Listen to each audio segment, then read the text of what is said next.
खाली आप आइए।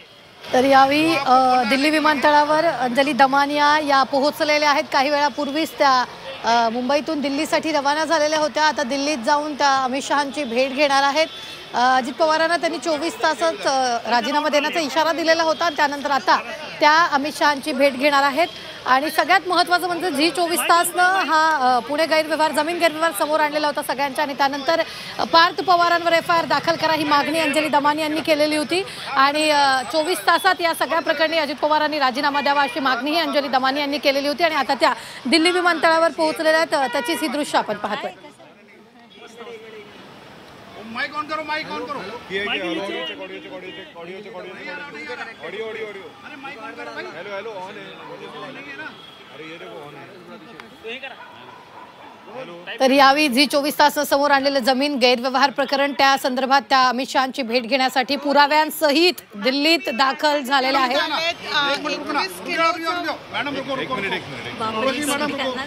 प्रणालीला कुठे सांगितलं मी प्रणालीशी गप्पा मारताना मी सांगितलं बॅग 21 किलोचं दस्तावेज घेऊन तुम्ही मॅम दिल्लीत पोहोचलायत। नेमकं का आले?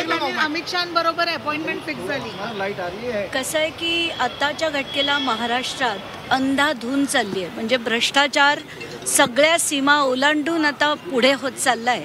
तर कुठेतरी आता याला थांबवण्याची गरज आहे। आत्ताच्या घटकेला आपण बघतोय सिंचन घोटाळा असो, शिखर बँक घोटाळा असो, चरणदेश्वर घोटाळा असो, पुण्यात तर एकानंतर एक म्हणजे आधी तो जैन हॉस्टेलचा घोटाळा झाला, त्यानंतर आता पुण्याचा मुंडवा घोटाळा झाला, बोपोडीचा झाला। म्हणजे सगळ्या जमिनी लुटल्या जात आहेत। सगळ्या ज्या कॉन्ट्रोवर्शियल जमिनी असतात सरकारकडे अडकलेल्या असतात त्याच्यात हे सगळेजण डल्ला मारत आहेत। आणि कुठेतरी हे थांबवण्यासाठी एक निर्णायक लढा देण्याची गरज आहे। म्हणून मी आधी खर्गे समितीपुढे सगळं माझ्या गोष्टी मांडल्या। पण खर्गे समितीतल्या 6 पैकी 5 अधिकारी जर पुण्याचे असले आणि पुण्याच्याच पालकमंत्र्याच्या मुलाची केस ते इन्व्हेस्टिगेट करत असेल तर मला तिथे न्याय होईल असं वाटत नाही। आत्ताच्या घटकेला जे LOIचे पेपर्स माझ्याकडे आले आहेत ती सगळी माहिती मी घेतल्यानंतर मलाच धक्का बसला की LOI जो दिलाय तो ITES म्हणजे ते नुसतं डेटा ट्रेनिंग सेंटर काढण्यासाठी दिला गेला होता। जमिनीचा कुठलाही व्यवहार कुठलीही स्टॅम्प ड्युटी वेवर त्याच्यात मिळत नाही। आणि असं असताना बोगस LOI काढून बोगस सेल डीड करून बोगस ताबा घेण्याचा म्हणजे बाउन्सर्स लावून ताबा घेण्याचा जो प्रयत्न केला गेला हे सगळं बघून मला असं वाटतं याला आता एक निर्णायक लढा देण्याची गरज आहे। म्हणून मी आज इथे दिल्लीला आले। कारण मी काल फडणवीसांना म्हणजे तसं म्हटलं तर मी कोणी नाही आहे, मी सामान्य नागरिक आहे। आणि मला असं वाटतं की हे सगळं थांबवण्याची मुख्यमंत्र्यांची जबाबदारी आहे। त्यांनी ती पार पाडणं गरजेचं होतं, त्यांनी तसं केलं नाही।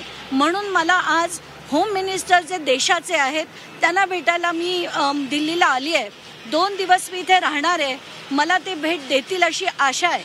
तर आता मी त्यांना त्यांच्या ऑफिसच्या याच्यावर मेसेज केले आहेत। त्यांचा जो ऑफिसचा नंबर आहे त्याच्यात 2दा माझं बोलणं झालं आहे।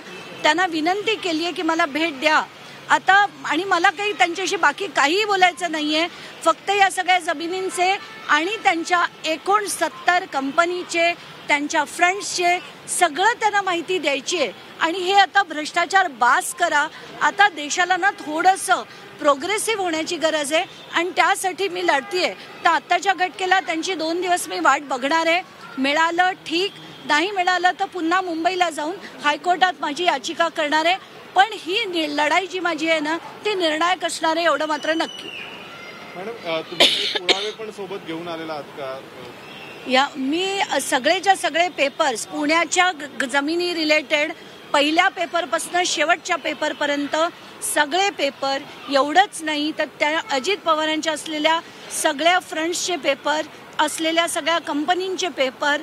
म्हणजे मी गमतीत एका पत्रकारांशी बोलताना मुंबईला म्हणाले की माझी बॅग 21 किलोची आहे, त्याच्यात 2 किलोसुद्धा कपडे नसतील, बाकीचे 19 किलो जे आहेत ते सगळे अजित पवारांचे पेपर घेऊन मी दिल्लीला आली आहे।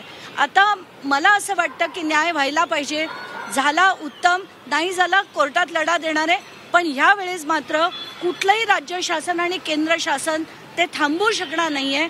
याच्या आधी जो न खाऊंगा न खाणे दूंगा हे जे आश्वासन दिलं गेलं होतं भाजपकडनं, आता ही निर्णायक वेळ आहे की त्यांनी सांगावं की आम्ही नुसताच निवडणुकीपुरती हा डायलॉग होता, खरं असं काही नव्हतं, आणि असेल तर मात्र हे पेपर त्यांना बघणं गरजेचं आहे. दिल्लीमध्ये यांच्या व्यतिरिक्त कोणाला इतर लोकांना भेटणार आहात का? अमित शहाच्या व्यतिरिक्त नाही, मला इतर कोणालाही भेटण्याची गरज वाटत नाहीये. माझे जे जुने सहकारी आहेत एखाद 2 जणांना भेटेन, पण माझा इथे येण्याचा हेतू एवढाच होता की मी अमित शहाची भेट घेऊन हे सगळे पेपर देणार. अमित शहाकडून न्याय मिळेल अशी अपेक्षा आहे का? जर त्यांना खरंच भ्रष्टाचार कुठेतरी कमी करायचा असेल, आत्ताच्या घटकेला महाराष्ट्रात आपण बघतोय अंधाधुंद चालली आहे. कुठला पक्ष कोणाबरोबर जातोय, कसल्या निवडणुका होत आहेत, म्हणजे काहीच त्याला ताळतंत्र उरलं नाहीये.